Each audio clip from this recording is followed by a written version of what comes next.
Hold on. Now. No, y'all tell him. You tell him. What are you doing? Painting. Painting what? The airplane. The airplane that, what did we do with that airplane? We built it. We built it, that's right. And now we're painting it. Yeah. Mm-hmm. Right? And then we're going to show everybody our all the books that we pulled out. Yeah. For the stuff that we're going to be doing. I'm going to just bring this up like this. Okay? I'm watching. I think I can go.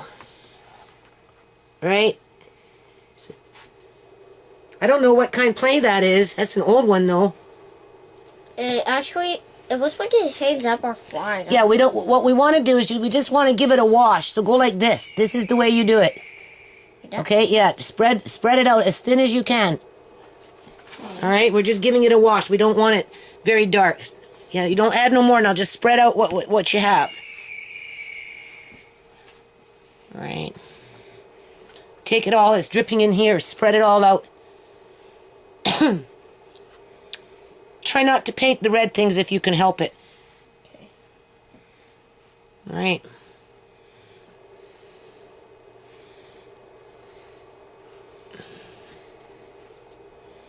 Yeah, you just take it like that and just spread it out like that. Just spread it all out.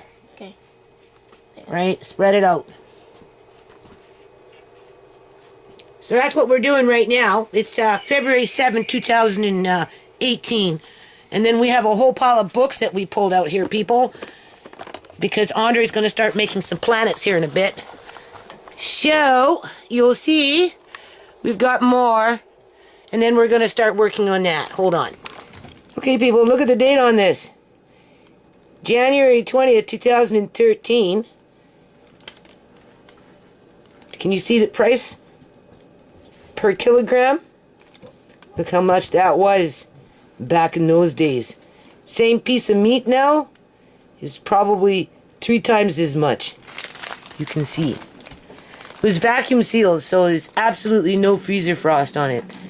It's perfectly fine. Okay, people. So today is, hold on a minute. I just had to make sure that there was enough time on the camera so it didn't kick out. Right? And, what do you call it?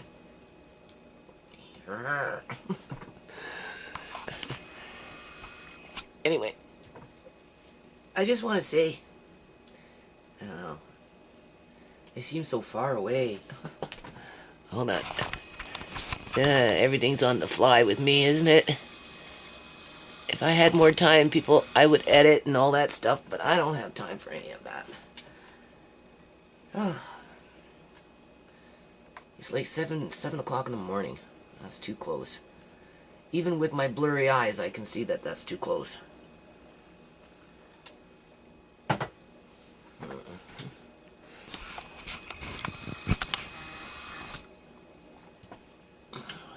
Anyway, I think it's January 11th, 2018.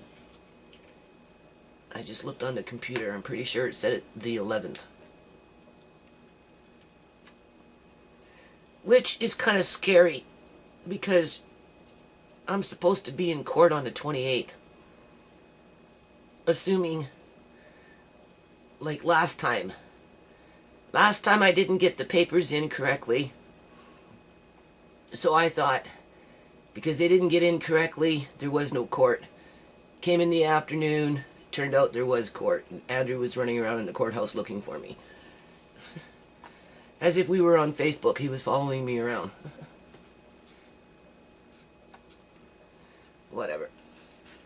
So I'm assuming that on the 28th I'm supposed to show up. Regardless of anything being done or nothing being done. All I know is I didn't file the affidavit, people, within the 10-day period because I'm just so overwhelmed with everything, right? You know, it's just too much on my plate, so I'm just trying to do the best that I can. So, oh God, there goes that camera. I really need to ask my son if I can start using his. I'll see him today. I'll see if I can use his camera. He said I could. I just forgot about it, right? To get rid of this shh that goes on this one every now and then. And this one sometimes is blurry, right? It doesn't record correctly. Okay, anyway. So anyway, I think I got court on the 28th of this month. And I'm supposed to have this factum ready by the 4th of March. Because that falls within the guidelines of this appeal process. However, Andrew the Dragon, breathing on my back, is trying to put a halt on anything and everything that I attempt to do. So he's going to dispute everything. Doesn't matter what it is, he's disputing it.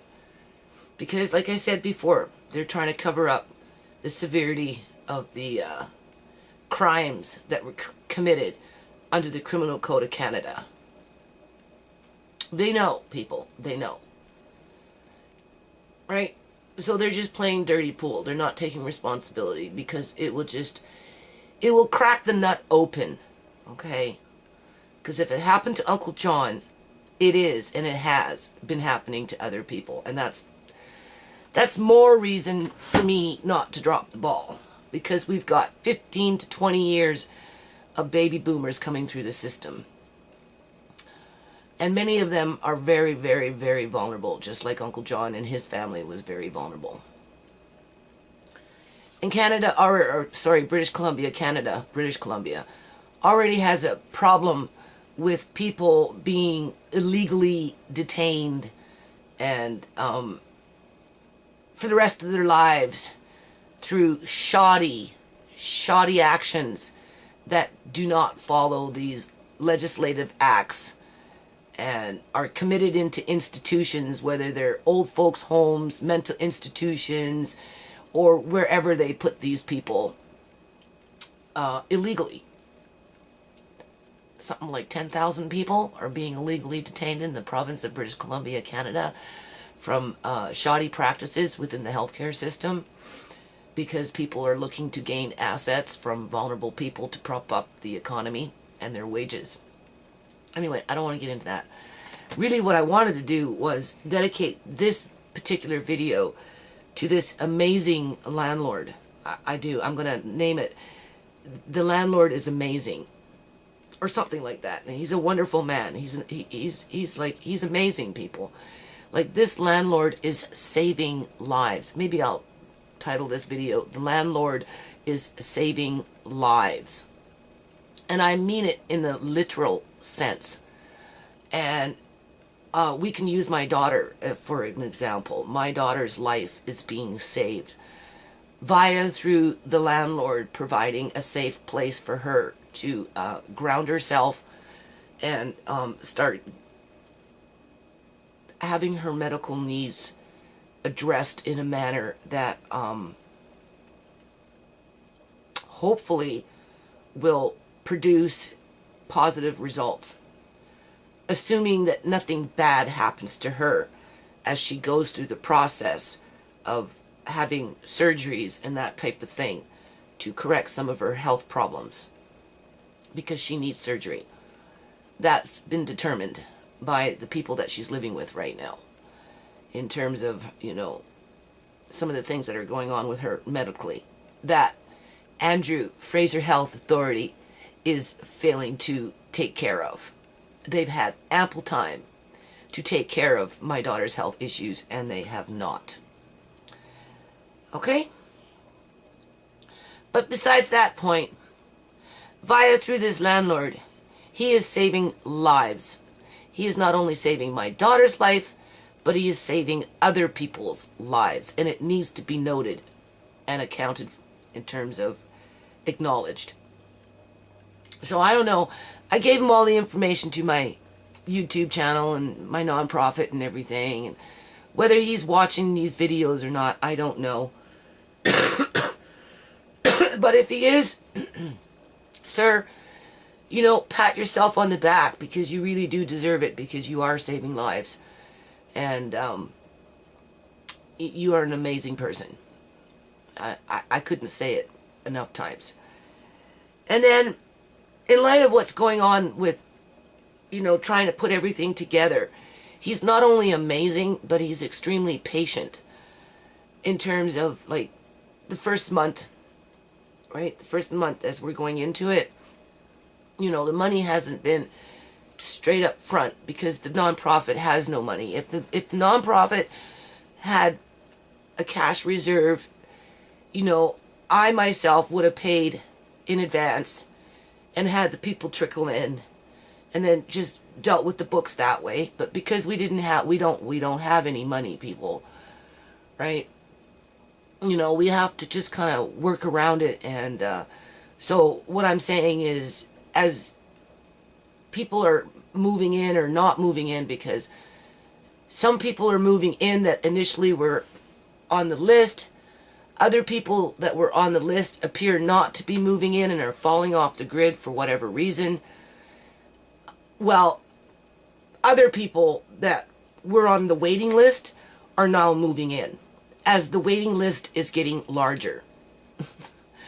Right? Everybody's looking to this new landlord saying, I know of 10 people that need a house now, in terms of the type of house that we're trying to build with our own, I don't want to say ideologies, but with our own program initiatives in terms of how we want to combat certain things in order to help people to stabilize with their lives so that they become productive. Like, I'll give you an example. There's a particular lady, we've already butt heads. She's strong-willed, I'm strong-willed. But I'm now being labeled the boss bitch. Which is like, okay. So anyway, she's really taking on a, I wouldn't say a mother role, but she's kind of like, well, I know she's mothering my daughter. So in a, she's kind of taking on a mother role. So if she's mothering my daughter, I'm sure she'll mother other people as they come and go, right? And I've already told her that, once we establish this one house, I myself, people, I'm not well. So there's going to be, over a period of time, assuming that everything just kind of keeps going in the direction that it's going, and, we accumulate assets, and, people stable out with their lives, and, we get another house, and so on, right? There's going to be job creation in there. And, she may end up getting a job in terms of maybe doing the things that I would be doing because I necessarily can't, right? But right now, I have to do the things that I'm doing just because I have to. And so, with her personality and her energy and her experiences and her motivations, I could see her falling into a job, I guess you could say, providing that the circumstances are okay with the foundation where we can actually pay people to do certain things, right? Just because of how she's, I don't want to say taking control of the situation, but basically how she's taking control of the situation. And she's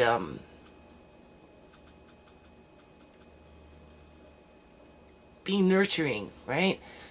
So I'm thinking, okay, well, considering what she's doing and whatnot, she would be a perfect candidate to get have her take a first aids course, right? So now I'm thinking, we got to bring in educational opportunities, even if they're on the small scale in terms of a first aid course, because you can take your first aid course and you can build on that, right? So I'm gonna ask her if she would consider, if she hasn't already, get her first aid certificate, because she is helping my daughter, and if she's helping my daughter, then chances are she'll end up helping somebody else. So in that case, you'd want to educate her so that when she's doing these things, she has the tools and the education to better assist with people and their health needs, right? And then I, myself, or the foundation are not taking her for granted. We're acknowledging her skills, and we're helping her to build on them. So when I see her, I'm going to ask her if she would consider doing that. And then at some point, as the house stabilizes, and we have a household budget, because I'm still kind of fighting to bring in the household budget, where it's, you know, the laundry soap is a kind of like, I'm just using laundry soap as an example, where laundry soap is kind of like a communal commodity, where you have your laundry soap and anyone in the house can use it when they need it. And if you want, you know, something special for yourself, you can buy that for yourself and you can keep it in your room, like, you know, like fine fabric wash or something like that. You can keep it in your room. But outside of that, you know, when you have a house full of people and no laundry soap, you know, it can quickly deteriorate because everybody gets angry because there's no laundry soap. I remind them that, you know, I'm a mother of 5. You know, I have adult kids in the house. I know what works and what doesn't work. So you kind of have to trust what I say in terms of, if I'm saying that we need communal laundry soap to make the house run better under a household budget, then I know what I'm talking about. Because if you as an individual with limited income go off and buy laundry soap, you have it, you forgot, and you left it in the laundry room, and you come back later on and find out that half your laundry soap is gone because somebody else used it who weren't supposed to use it, a fight will break out. Whether you're roommates or whether you're brothers and sisters, because, you know, it happens here, people. Right? So I'm still trying to, like, stress that we have to build in a basic household budget. Like, we need fire extinguishers. You know, that comes out of the household budget. We need a plunger. That comes out of the household budget. You know, we should have big bags of oatmeal just so that nobody ever goes hungry, even though there's food in the house that maybe doesn't belong to them because so-and-so bought something for themselves and, you know, they didn't have enough to buy for all the other people in the house. But there should still be sugars, you know, oils, eggs, oatmeal, rice, flours, brown sugars, just basic staples so that it cuts down on the anxiety that comes from, like, hunger, right? Not everybody has money to buy groceries and food runs out. And so anyway, in the case of educating somebody with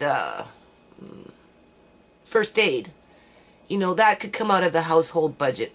I want bus passes. You know, for the ones that don't have a bus pass, then we should have bus tickets in the house. We need an emergency kit in the house. We need an emergency petty cash in case somebody needs to go to the hospital, right? And versus taking a bus, you can take a taxi. You don't always have to rely on an ambulance to go to the hospital, but maybe taking a bus might be too difficult versus taking a taxi. So these are the things that I'm dropping here, dropping there. You know, I'm just kind of saying, no, these are the things we need to build on, blah, blah, blah, blah, blah. And, you know, somebody needs to have their first aid. And then you start with the basic first aid. And then you see what else is available in terms of, like, little educational courses around that. And then you never know. You just don't know where it's going to lead that person. They might end up going to school for something yet, right? And then as the program develops, you know, depending on how it goes, maybe one day the foundation might even be in a position to help people to go to school. This is what this landlord has started. Does it mean that we're going to get there? I don't know yet, right? Because I've already threatened to pull out because I am not well. I don't have time to fool around. I've already mentioned it in my past videos. I've been doing this too freaking long, people. I'm tired. You know, I want progress. I want to see people succeed in life, you know. I want to retire. I want to be able to retire knowing that I did the right thing, right? But that's not going to happen right now. So, the landlord is amazing. He's been patient. He hasn't gotten all full rent yet because it's coming in bits and batches. Apparently, the financial department with the, you know, social services, they've been kind of like in shock, right? That all of a sudden there's a housing available for the most vulnerable in society, and they've been kind of like I'll just say tepid. They're kind of like, sure. Are you serious? Is this real? So, you know, we're having to deal with that. And I'm trying to explain this to the landlord that situation is very unusual in terms of how fast it happened and the numbers that are coming in off the street.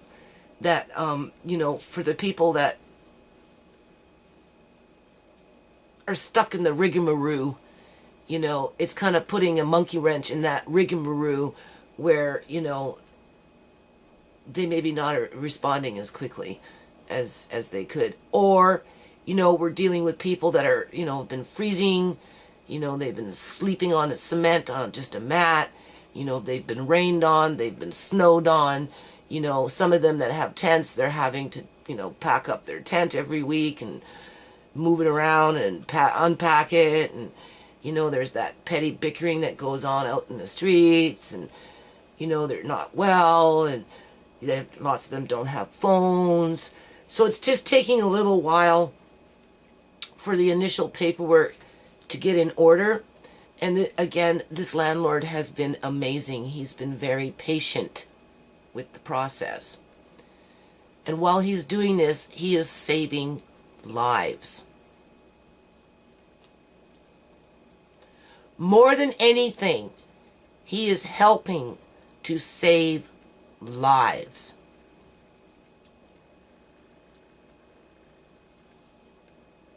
And I really just do want to put the shout out and give him 200% credit for his patience and his understanding and his gift, his charitable gift to the community and to the people that he is being patient with and saving lives, right? And providing an escape from death, right? He's opening up a new door for these people. So, that's where we're at with the house. It's pretty much full now. 2 people, one definitely has fell off the grid, which is really unfortunate. But if we get a second house, you know, obviously I'll do outreach, right, to find out why. Another one appears to be falling off the grid in terms of not moving in.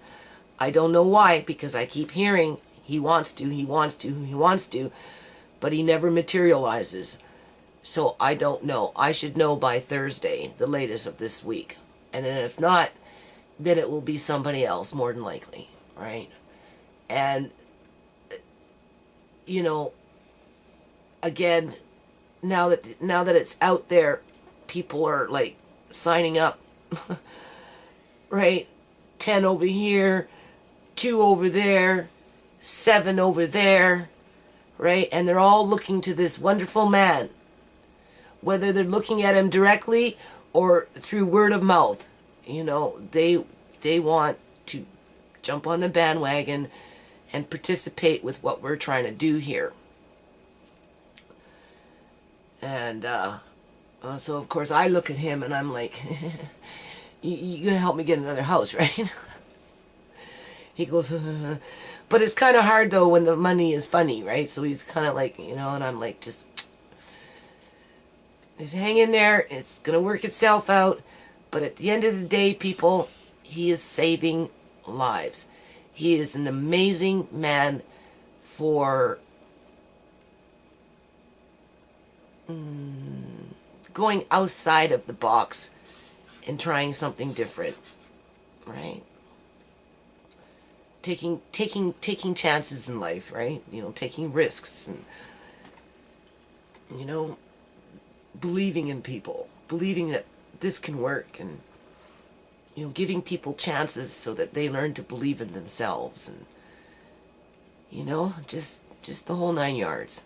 So I'm going to just keep it real short on that and just leave it at that, right? In terms of Uncle John, I started sorting out all the old receipts. I'm looking for stuff for the federal trademark name for stateside. Start putting the package together. I'm including Governor Rick Perry's letter that he wrote me for my federal review, who happens to be the energy minister of the United States of America now, right? And as a reference in terms of, you know, because he has all my information for my nonprofit. And if anyone understands the concept of time, it's Governor Rick Perry, right? From Texas. He, you know, he states it right there in that letter that he wrote me, you know, time is a wonderful thing. It can be a wonderful thing. So in this case, you know, we just need a little more time. So when I go up for federal review, maybe they'll contact Governor Perry directly, and he'll go, oh yeah, I know her. I remember her. Oh, she's, yeah. No, she's good to go. You know, just give her a little more time. Right? Yeah, Governor Perry's the ace in my sleeve. So that's what I'm doing. I'm gathering up stuff for stateside, for federal review, right? For the trademark. Because without the states, Canada is kind of like, you know, it's not going to be as strong as it could be if we were in partnership with the United States. And if we're going to do programs like this in Canada, we definitely need to do programs like this in the United States of America. And in this case, we just need a little more time to get, you know, to get grounded, right? So, and then Uncle John stuff, well, I don't have too many days left to get it organized. And we already know that, you know, anything I try to do is, you know, I just got a big boulder in front of me, a big boulder to the left, a big boulder to the right, a big boulder behind me. I'm kind of like in this cement block, you know, with the heavy weight coming in and crushing me, right? That's kind of like how I feel. But I'm going to write these letters to some individuals to inform them exactly what's going on in the province of British Columbia, Canada, when it comes to criminal activity, as if we were living in the Congo. And I'm going to probably write it like that. I'm going to compare it to the Congo. This is not Congo. This is Canada. So, that's it, people. That's it.